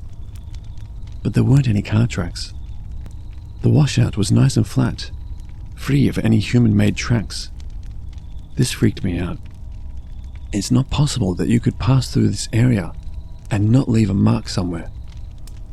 I've made a search in winding loops from the center of the washed-out road, covering at least 100 feet in every direction, picking up the original tracks that led to the dead end and not finding them reappear anywhere. They were just gone.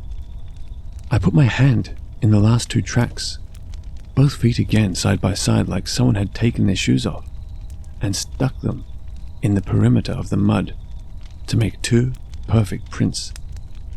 They were still soft, pliable, and the mud hadn't hardened yet, still wet from the evening before. We pushed on towards the huafuno, all the while our eyes fixed on the ground, trying to find even the slightest hint of a track. There was nothing. Whatever it was, its tracks appeared on our road, somewhere between 11:30ish, when we went to bed, and 4:30 in the morning when my dad woke up.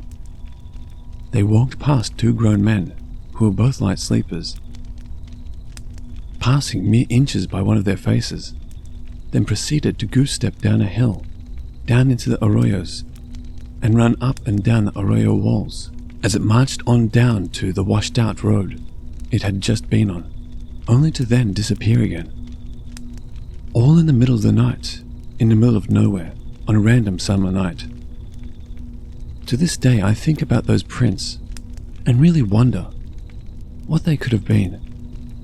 The skeptic in me is just as puzzled as the believer side of me. I really have no idea how or why this small-footed, long-legged person or thing just casually walked past our tent, down into some arroyos, which at night are dark and spooky as hell, and then disappeared back into the night it had come from. I've discussed it with my dad, and he holds the opinion that it may be a good thing we didn't wake up and see whatever the hell that was. Because while we've never felt afraid down there, that day we did. In all the encounters like that, and while we have had other weird things happen to us down there, involving voices on the wind and other weirdness, nothing tops that for me.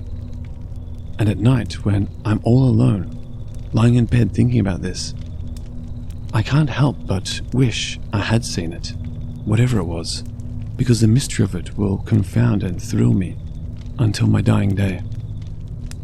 Sorry if this isn't your average paranormal story, but it was a bit weird and creepy and inexplicable.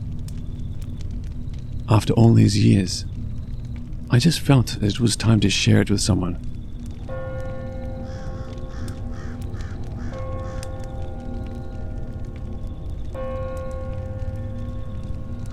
Have you ever heard of Chungcheong High School's beautiful and picturesque lake? Oh yeah, it is indeed famous, but underneath it was a tunnel which led to a room, and during the Japanese occupation, it was the torture room. And until today, though the tunnel was destroyed, you may still see the big hole in the lake at night, when the water is clear, when the fountains are closed. I saw it during my NPCC camp in school. It was a terrifying view. I seemed to hear faint groans and eerie laughter in the still night from the clear lake. And I saw this big, dark hole in the lake. I thought my eyes were playing tricks on me, but when I asked my friend to look at the lake, he also saw it. But he could not hear the faint noise coming out of it. I asked him where the big hole led to, and he said it led to the old Audi's basement, and that basement was locked and had chains and locks on the door. When we went back to our rooms, our classrooms, we saw an old attendant, and we normally call him Uncle Lee. He was currently the oldest attendant serving for the school, and we had heard lots of stories from him. We related to him of our experience, and he said, "I sometimes also see the hole, and I went to the old Audi's basement to take a look, and I heard the groans more clearly." We were in awe by his courage, and asked him if he had ever seen ghosts before. He said, "A few years ago, when students like you all camp in school, I had to look after you all, and that time I was not so brave, but I tried to explore with them, the old Audi. Then," he said with a laugh, "it was terrible." And the smile from his face faded. After that, he went back to his room and told us not to think too much and go to sleep.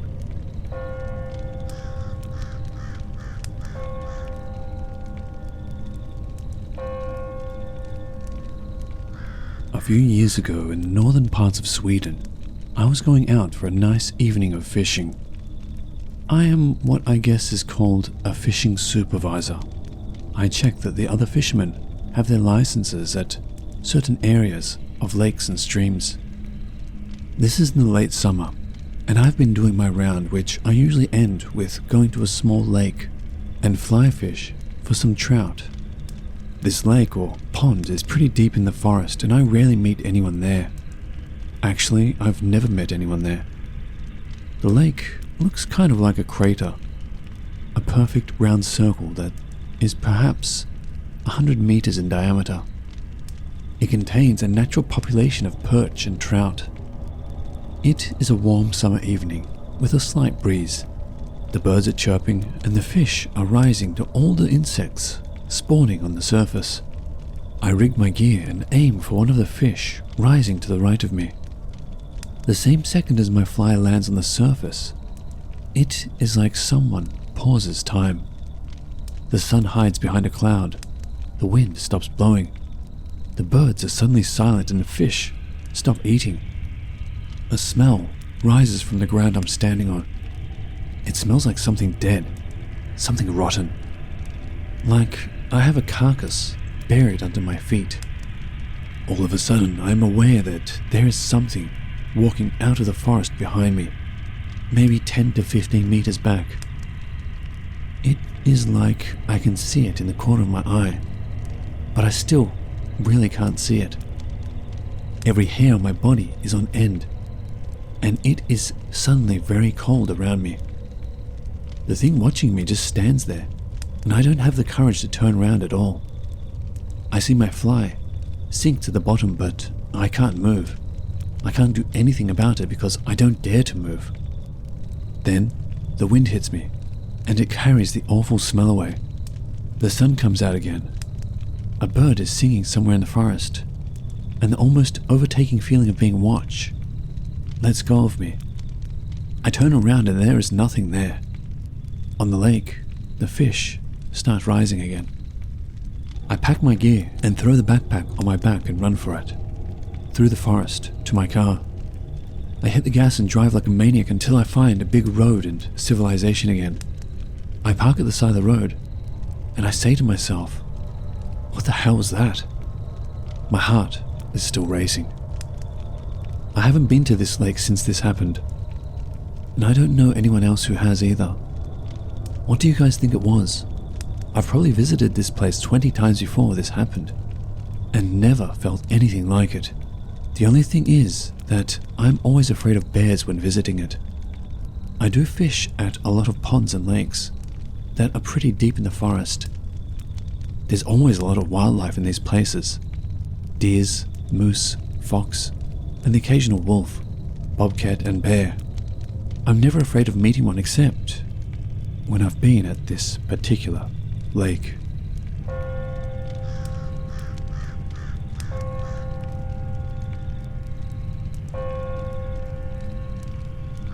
This happened when I was in Hyderabad. Some of my friends thought of having a party in an open space, so we're thinking of going to this place called Osman Sagar. It's nearby to Gandapet. I said okay because the place is a huge lake, and I have visited that place like 2 years back.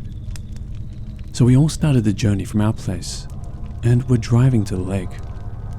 We started at around 10:30, and we kept the drinks in a cooler box. There was a lot of drizzling while we were going, but as soon as we reached there, the sky completely cleared up, and there was a dazzling view of 1,000,000 stars, like they were looking upon us. We stopped on the bridge of Osman Sagar, but there were grills placed which were not there before when I visited 2 years back. Also, there were police patrolling. So we thought it's better we go to the backside. So we went to the backside, which was full of bushes and trees. We were sitting on the car, only opened our car doors there, just chilling out, smoking. It was almost midnight, so I thought we will start the drinks. But just then, we heard a huge splash. We all stopped in our tracks, and we were like, what the hell? Because we were on the other side of the lake, and there was nothing that tall to make a huge splash sound like that. Then we all got down from our car and walked towards the shore of the lake, and were looking towards the bridge. There was this figure, glowing in white. The bridge was at least 550 meters away, but we were clearly able to see the spirit for some reason.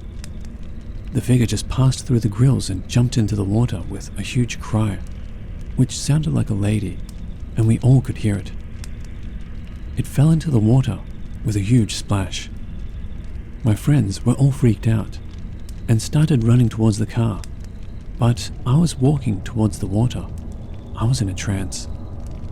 One of my friends held my hand and started dragging me towards the car, and I was still trying to go towards the lake. Another friend slapped me and I snapped out of it. We all got into the car, and the driver started reversing it. I looked at the bridge. The white figure was standing again on the bridge and jumped again with a cry, and again there was a splash.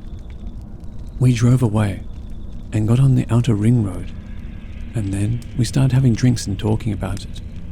My friend asked me what happened, and I said I heard something was calling out for help. My friends never took me back there again. I understand it was a residual haunting, which is like residual entities that do not have a sense of what's happening around them, but they just keep happening again and again. Later, when I surfed the net, I came to know that this lake has been a suicide spot for many. However, what I don't understand is how it was able to call out to me, and more importantly, how I was the only one who could hear the calling out. It is still a mystery to me.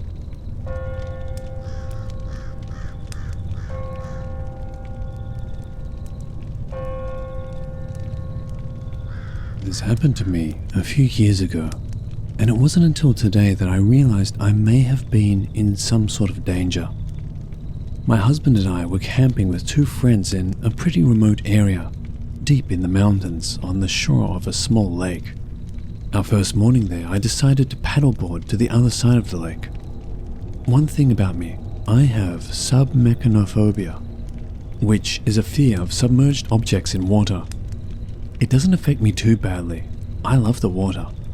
But I get the heebie-jeebies when I see sunken boats, large fallen trees, massive boulders in the water, stuff like that.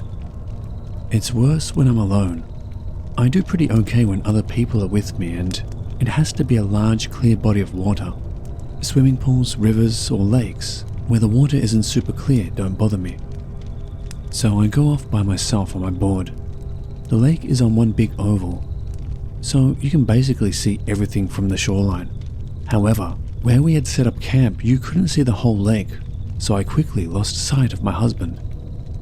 I started to freak out a little bit because I had immediately seen a big sunken tree. This is a high Sierra lake, so the water is crystal clear, but quickly turns black because of how deep it is. I told myself I was being silly and needed to get over my dumb phobia. I didn't really see anything else, but I decided to stay close to the shore because usually that makes me feel better. But this lake doesn't really have a typical shore. It's all granite rock that just quickly and steeply drops into the water. I still don't really see much in the water, but I'm really starting to panic, which is weird. I have this overwhelming feeling to get back as fast as I can, but I think I'm just being dumb. I tried to deep breathe because I really want to get to the other side where there is a waterfall. So I trudge on, trying to calm myself and enjoy nature, yet still feeling like I should go back. As I'm paddling, I start to realize how alone I am. I keep looking around, hoping to see a hiker, but I'm completely by myself. I try not to think about that because I'm almost to the waterfall and the view is gorgeous. As I get closer, I see there is an island, for lack of a better word. Just a large amount of granite that is fairly close to the shore. There is a single plastic chair sitting on the island, which is funny but slightly unsettling because it's such a weird thing to see so deep in nature. I'm still freaked out, so I figured if I got off my board and onto the island, I would feel better because I would be on land and my phobia wouldn't bother me. I pull up my board and start walking around, trying to enjoy the view, and I just can't. I feel terrified. The waterfall is so much louder now that I'm near it, and I realize if I were to scream, no one would hear me. My husband is the only person around for miles, and he can't see or hear me, and I'm terrified. I keep looking around because I feel like I'm being watched. I decide I can't take this, even if it's just my stupid irrational fear. I have to get back as fast as I can. I get on my board and paddle down the center of the lake rather than keep to the shore, because it's quicker that way. It takes everything in me to do it. I still can't shake the feeling I'm being watched, and I feel so damn vulnerable in the center of this deep, black lake. I'm shaking the whole way back, but as I'm getting closer to camp, relief sweeps through me.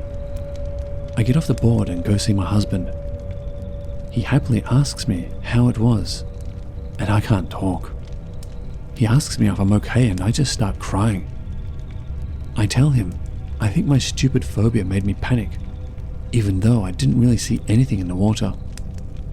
I feel totally insane, and I'm just happy our friends aren't back from their hike to see me behaving so irrationally. We left later that day. Since then, I've become more open to the unknown.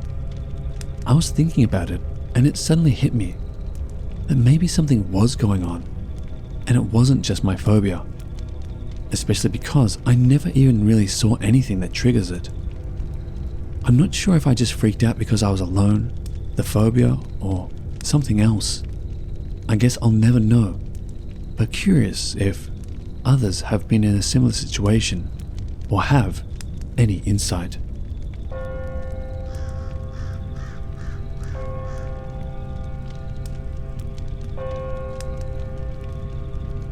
After reading a few posts on here, I've decided to add one of the creepier, still unexplained events that happened to me and a group of friends within the past 5 years.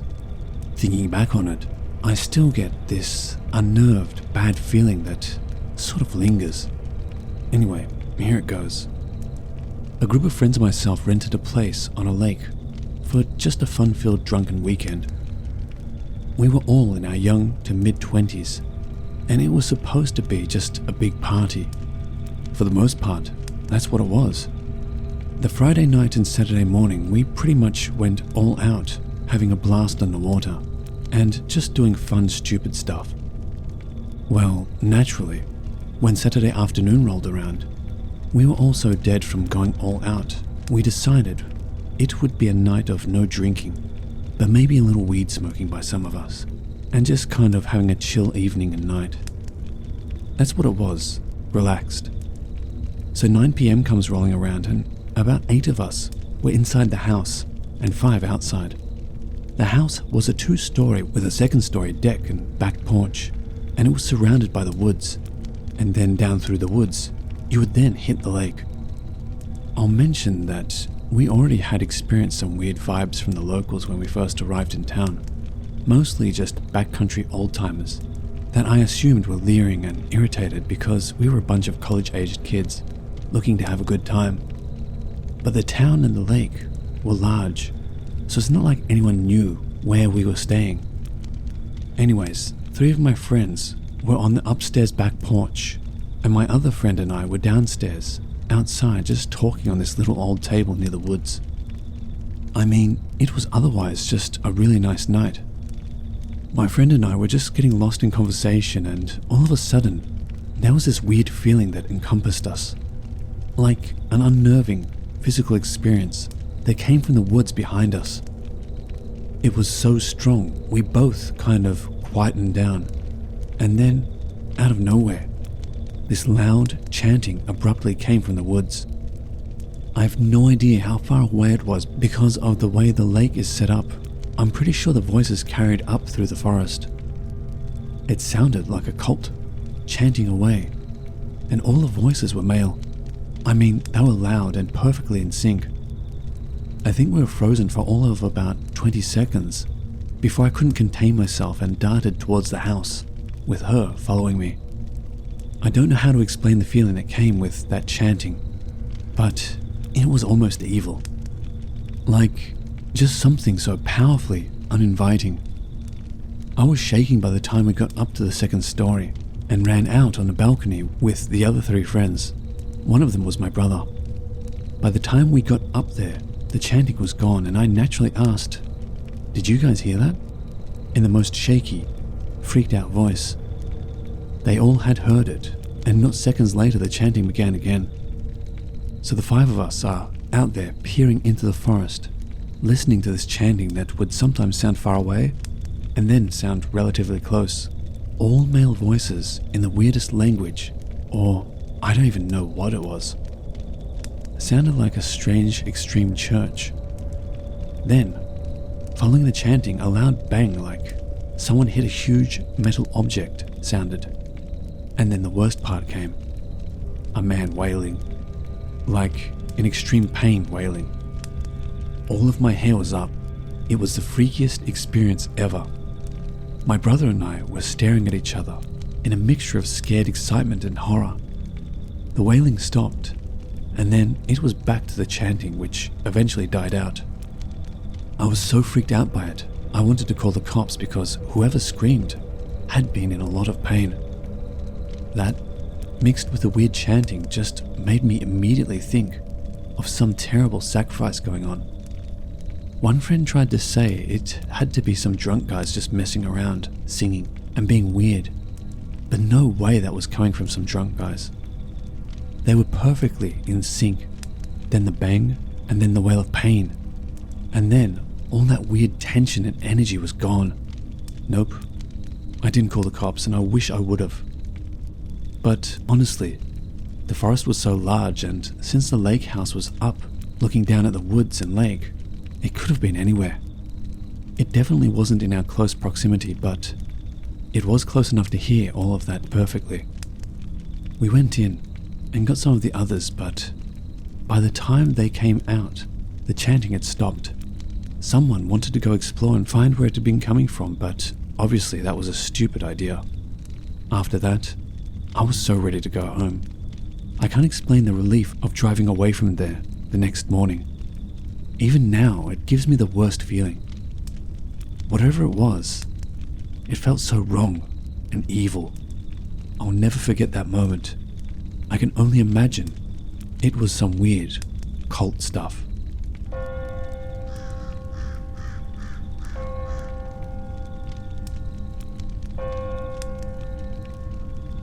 This is a true story that contains an old wives' tale from my gran, so it is exactly what it sounds like, and the truth of its accuracy is subjective to what the reader believes.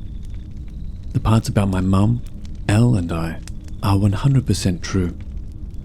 We were about 8 or 9 the day Mum took Elle and I over the heath. It was a hot and bright day in the middle of the summer holidays. We had been collecting natural materials to make a collage when we got home, and Mum's rucksack was full of stray feathers, wild grasses, leaves and twigs, and we were on our way home where Gran was making a cheese flan and salad for dinner. As we were all very hot and slightly tired, Mum had decided that we would wade through the river instead of going back over the hills the way we had come. The thought of pushing my tiny wheelchair through the muddy-bottomed, weed-tangled river never seemed to faze my mum. She was a healthy, fit 26-year-old and knew the heath like the back of her hand. The river wasn't very deep at that part, so Mum tipped my wheelchair back, told Elle to hold onto the handle, and we went in. The water immediately soaked our clothes through, and Elle and I started to scream, giggle, and splash each other in sheer delight. Then we saw them, weeds, flowing with the current of the river, swaying back and forth like a woman's long, tangled, unkempt hair. And I got the distinct impression that what we saw could have been either thing. I glanced at Elle and instantly knew that she was having the same uncanny notion. The weeds started to curl around our legs and the wheels of my wheelchair, making our progress a little more laborious, and our previous screams of playful fun changed to moans and squeals of unease and disgust as we felt the weeds gently tugging at our legs. At no point did Mum ever look anxious or fazed by this experience.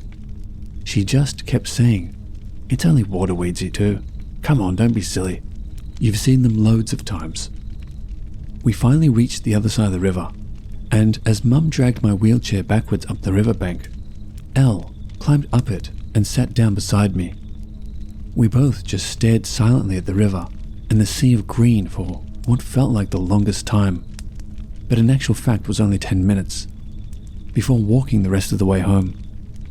That night, after a hot bubble bath and cheese flan salad, in our flannel pajamas and slipper socks around the fire drinking hot tea, we told Gran about our adventure. Our Gran took a sip of tea from her mug and told us the story of Greenhair. She had been a real person, though her real name had been forgotten by Gran, conveniently, Elle and I thought. Anyway, she had lived in the village around 1912 before the area was built up and modernized and developed into what it has become. She was young and kind, with a pretty face and beautiful long blonde hair, a daughter of a gentleman farmer, and was deeply in love with a handsome young soldier. They were to get married, but before they could, the Great War broke out, and her young man was called up to fight. He was killed by a hand grenade on the front line, and when she found out she was widowed before she'd even become a wife, she lost the will to live, and, driven by grief-stricken insanity, she went to the same river that we waded through, and she threw herself in. The river was as wild as the land at the time, and by the time her body was discovered, it was blue, bloated and half-eaten by fish.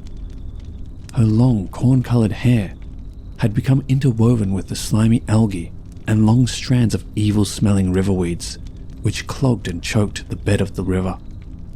In fact, the pathologist who performed the post-mortem said that the body may have been found sooner if not for the dark green weeds that appeared to have curled around her limbs and torso, anchoring her corpse to the riverbed for days. From that time onwards, it was said that the river was haunted, cursed, or both. Anyway, an extremely bad place. People claimed to see the spirit of the young woman kneeling beside the river and weeping bitterly. More commonly, people often saw the body of the girl floating on top of the water, with her long green hair / weeds streaming out behind her, and so she was given the name of Green Hair. Elle and I asked Gran why we hadn't heard this story before. Gran just smiled and said because it was an age ago, even before she herself was born, and moved to the area. The area was developed and built up, and the river was tidied up and reconstructed, and along with it, the tragic tale of Green Hair was lost to the stream of passing time. We didn't altogether believe Gran's morbid tale, but when Elle and I talked about it in bed that night, neither of us could dismiss the eerie feeling that we felt when we saw green hair flowing in the river that day.